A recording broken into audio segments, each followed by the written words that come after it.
কে হবে এদের মধ্যে সেনাপতি, এই নিয়ে দুজনের মধ্যেই মারামারি চলতেছে।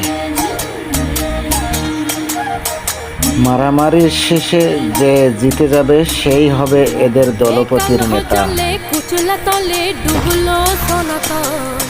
সব জায়গায় ক্ষমতা নিয়ে লড়াই চলে,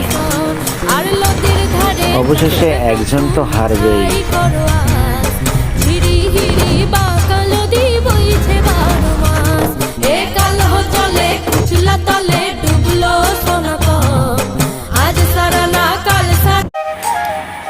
কে হবে এদের মধ্যে সেনাপতি, এই নিয়ে দুজনের মধ্যেই মারামারি চলতেছে।